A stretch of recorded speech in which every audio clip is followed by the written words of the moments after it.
Hi, this is Jason from the Conservative Policy News blog.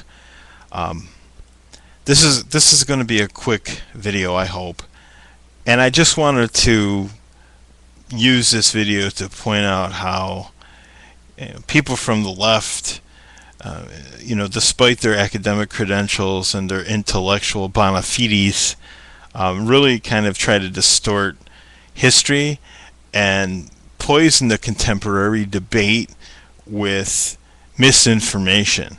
You know, I was doing some research on early American history and I came across this historian from Harvard named Jill Lepore.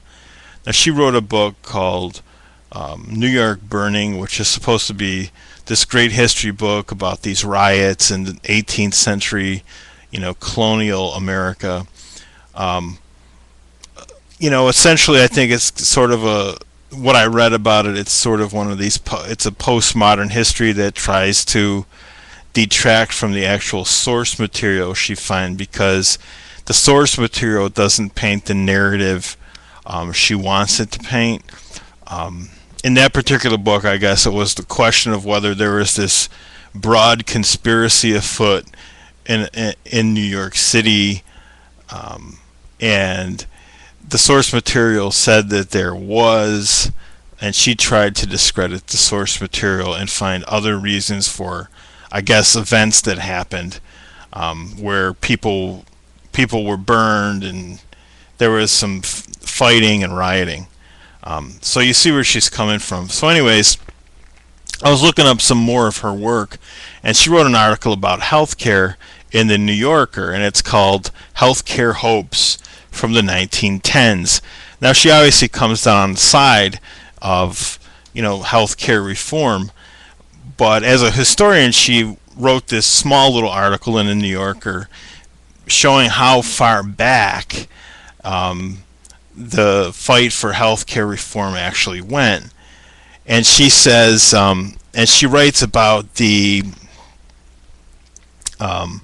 American Association of Labor Legislation, who formed a committee on social insurance to try to put forth this idea of social insurance, which,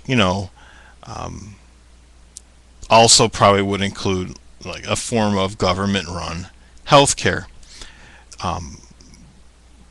But she can't resist, for some reason, in attacking Glenn Beck in her article. Okay?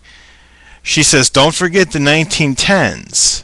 In 1912, the year after Parliament, I guess the British Parliament she's talking about, passed the National Insurance Act, the American Association for Labor Legislation, now in parentheses, which Glenn Beck would surely call Bolshevik, but was, in fact, a group of economists whose officers included Louis Brandeis, Jane Addams, and Woodrow Wilson, formed the Committee on Social Insurance, the brainchild of Isaac M. Rabinow, a Russian-born doctor turned policy wonk and the author of the landmark study Social Insurance.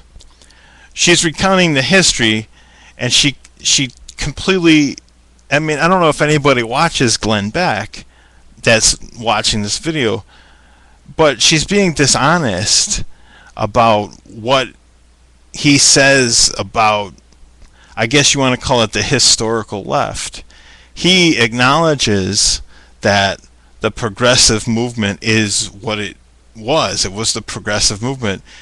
Louis Brandeis, Jane Addams, Woodrow Wilson, all of these people, as far as any history I know, were part of the progressive movement. Glenn Beck separates the progressive movement from socialists on his show.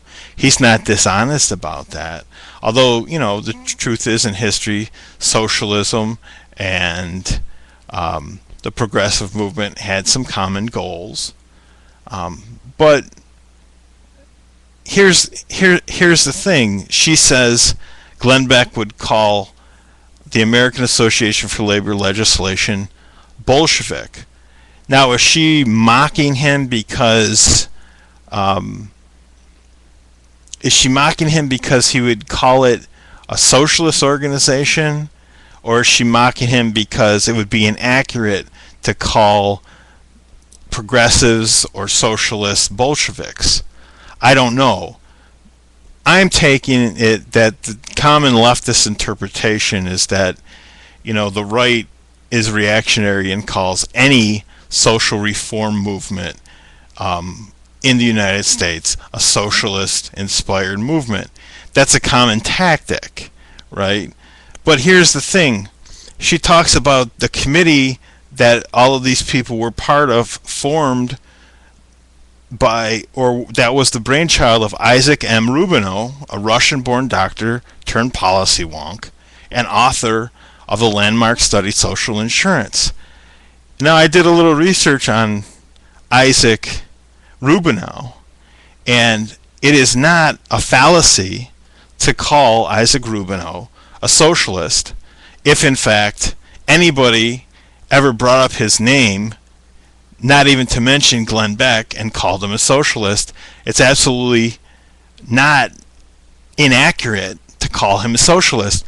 Why leftists consistently try to misrepresent what socialism is when it's pointed out, when it's pointed to by a conservative, is, I don't really understand it. So I found this book called Isaac Rubinow, Pioneering Specialist in Social Insurance by J. Lee Creeder, written in 1976, published by the University of Chicago Press. Very first paragraph. The United States' first major theorist of social insurance, Isaac Max Rubinow, was a dedicated fighter in the frustrating campaign for comprehensive social insurance during the Progressive Era. While partly fitting the profiles that historians have drawn of typical progressive reformers, Rubinow, an immigrant, a Jew, and a socialist, also represents aspects of progressivism which historians have neglected. That's the very first paragraph of this book, which is a biography on Rubinow. So you can't, if you want to mock Beck for calling someone who's a socialist, who was a socialist, you're misrepresenting the facts and you're poisoning the debate. So that's all I wanted to say, and I'm going to leave it at that. It's part of my archaeological project, and I will talk to you later. Thanks.